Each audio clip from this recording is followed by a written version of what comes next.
नमस्कार। यूपी की योगी आदित्यनाथ सरकार में मंत्री बनने की सुभाषपा प्रमुख ओपी राजभर की मुराद अब पूरी होने वाली है। शुक्रवार को दारा सिंह चौहान के एमएलसी सीट पर निर्विरोध निर्वाचन के साथ ही विधायक बनने के बाद ओपी राजभर के बेटे ने मंत्रिमंडल विस्तार की तारीख का ऐलान भी इशारों में कर दिया है। ओपी राजभर के बेटे अरविंद राजभर के इशारे को समझे तो योगी मंत्रिमंडल का विस्तार 27 जनवरी को होने जा रहा है। इस दौरान ओपी राजभर के साथ ही दारा सिंह चौहान भी मंत्री बनेंगे। ओपी राजभर के बेटे अरविंद राजभर ने कहा कि आने वाले 27 तारीख को कोई बड़ा धमाका होगा। 27 तारीख को कुछ ऐसा होगा जिसे पूरा देश देखेगा। जब उनसे पूछा गया कि क्या नेताजी उस दिन मंत्री बन सकते हैं, तब उन्होंने कहा कि इस बात का जिक्र मैं नहीं कर सकता, लेकिन सुभाषपा के लिए 7, 17, 27 तारीख शुभ होती है और 27 को शुभ होने जा रहा है।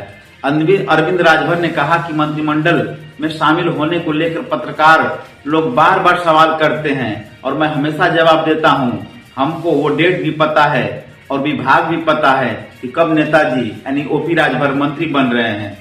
अरविंद राजभर ने यह भी दावा किया कि मैंने 15 तारीख को दारा सिंह चौहान को फोन करके बता दिया था कि 16 तारीख को आपके नाम की घोषणा हो जाएगी और 18 तारीख को आपका नामांकन करना तय है।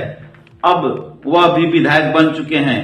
ओपी राजभर की पार्टी सुभाषपा पिछले जुलाई में ही भाजपा से दोबारा गठबंधन हुआ था और वह एनडीए का हिस्सा बन गई थी।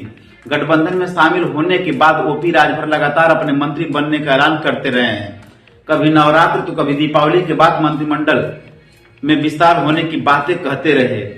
कुछ दिन पहले कहा कि खरमास के बाद मंत्रिमंडल का विस्तार होगा और वह मंत्री बनेंगे। आगामी 22 जनवरी को अयोध्या धाम में भगवान श्री राम के प्राण प्रतिष्ठा कार्यक्रम को लेकर क्षेत्र के पतार गांव स्थित शिव मंदिर से राम भक्तों का बाइक जुलूस जय श्री राम का उद्घोष करते हुए आसपास के क्षेत्रों में भ्रमण किया। इस दौरान मौके पर पहुंचे पूर्व मंत्री उपेंद्र तिवारी ने कहा कि यह भी सनातनियों के लिए गौरव का क्षण है। हम सब के आराध्य भगवान श्री राम मंदिर में पधार रहे हैं।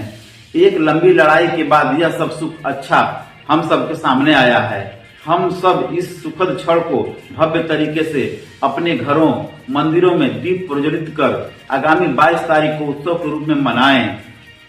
बाइक जुलूस बाबा गंगेश्वर नाथ धाम से शुरू होकर क्षेत्र के भरौली, बिशंबरपुर, लटूडी, दुबिया मोड़, गांधीनगर, पराजपुर, दुबिया बाजार, गडार, गोसलपुर, डेहमा होते हुए ताजपुर तक गया। इस दौरान बाइक पर बैठे युवक हाथों में केसरिया ध्वज लिए जय श्री राम का उद्घोष कर रहे थे। साथ ही सभी मिलने वालों से आगामी 22 तारीख को घर तथा मंदिर में दीप प्रज्वलित कर भगवान श्री राम के प्राण प्रतिष्ठा को उत्सव के रूप में मनाए जाने की बात कर रहे थे। विकसित भारत संकल्प यात्रा के तहत जखनिया ब्लॉक के गजाधरपुर व सरजदहापुर ग्राम पंचायत में कार्यक्रम का आयोजन किया गया। पूर्व जिला पंचायत सदस्य अवधेश यति ने कहा कि प्रधानमंत्री नरेंद्र मोदी के नेतृत्व में सनातन सभ्यता संस्कृति के साथ ही देश के सर्वांगीण विकास तेज गति से हुआ है। आज उसी तेज गति के सर्वांगीण विकास का परिणाम है कि देश विकसित भारत के सपनों को साकार करने के लिए प्रयासरत है। महिलाओं की सामाजिक और आर्थिक समृद्धि के लिए केंद्र व प्रदेश सरकार अनेक प्रयास किए जा रहे हैं। कानून व्यवस्था को मजबूत किया गया और देश के सैनिकों के मनोबल को बढ़ावा मिला है।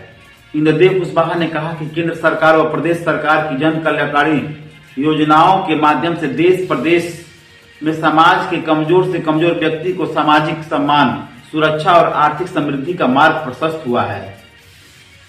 दयाशंकर सिंह ने कहा कि जिस गति से विगत 9 वर्षों में देश की विकट समस्याओं का समाधान हुआ है, देश के अंदर तक जड़ हो चुके भ्रष्टाचार पर लगाम लगाने का प्रयास हुआ है, जिससे देश के समग्र विकास की गति तेज हुई है।